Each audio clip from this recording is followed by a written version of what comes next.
Hello and welcome back to everyone on the recipe and to another edition of Smackdown Out of 10. And yeah, big episode of Smackdown today. SummerSlam isn't very far away at all now, just a few weeks away.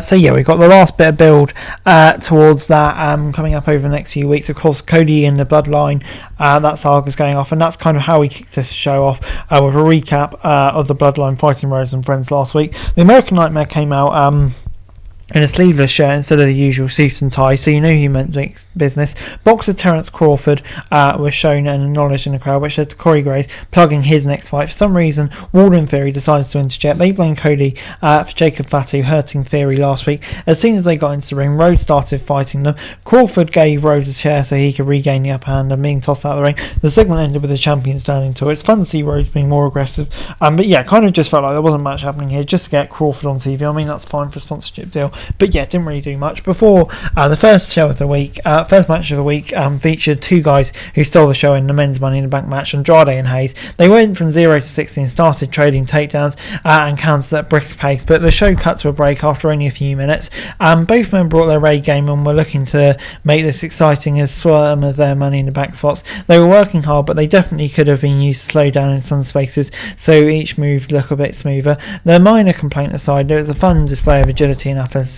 Melo came close, but Alidlo put him down for the pin with his finisher. And yeah, it gets a 7 out of 10 from me. I think I'm going to give it a 6 out of 10. I'd like to see, I think both of them have done well recently, but I'd like to see them get more of a breakout than we got here. So yeah, on the whole, I'll give it a 6 out of 10. Before it's time for Bianca, Belair and Chelsea Green, a backstage moment from earlier in the day led to a singles match between these two. Green slapped the EST to get things started, but Belair slapped her right back. They quickly escalated into scurries and Germans, but then Belair suddenly won with a counter into a pin after about a minute. The 2 or 3 moves we saw were good, but this felt way too much like a glorified squash. To be clear, Green and Belair are incredibly talented, so the grade here is a reflection of the booking and not the performers. So yeah, I'm going to give it a 6 out of 10. I thought, yeah, it was alright, but I think, you know, the booking could have been booked better, let's say that. Before Logan Paul and LA Knight came out to sign their title match contract, but it naturally turned into a verbal exchange. Aldis tried to keep the peace and had Paul leave the ring, but he ran back in and attacked Knight. A music video for Stratton followed this segment, set her up a match against Meechin. Nia Jax was at ringside to support Tiffy.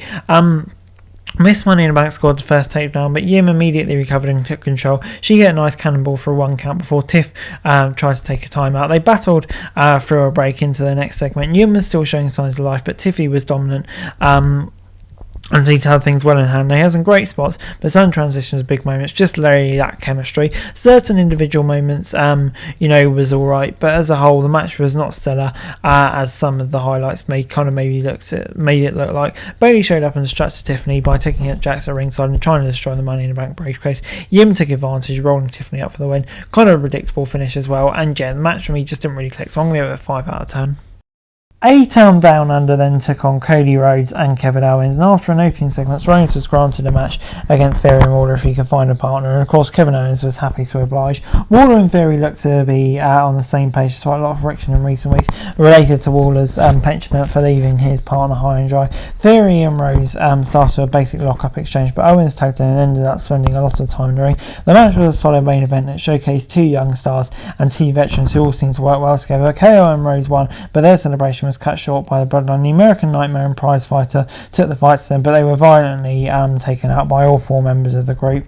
And yeah, I'm going to give it a 7 out of 10. I thought it was a good match, and of course got that Bloodline ending, makes them look like killers. All builds up, of course, towards SummerSlam in a few weeks. So yeah, for me this worked nicely, good stuff. Overall, Smackdown Out of 10 gets a 6 out of 10 from me. I thought, yeah, a pretty decent episode of Smackdown this week, I have to say. Lots going on. I think the build up towards SummerSlam though is starting to kind of tick along nicely now. Lots of intriguing stuff on this show, and I think yeah, this week kind of proved it. So yeah, on the whole, gets a 6 out of 10 from me. Hey guys, that's it for this video. Thanks very much for watching. Remember to like, share, subscribe, follow us on our socials. Link in the description below for daily wrestling news, meme, and content. Subscribe to our other channels on screen right now. That'd be greatly appreciated. Thanks very much for watching. Peace out.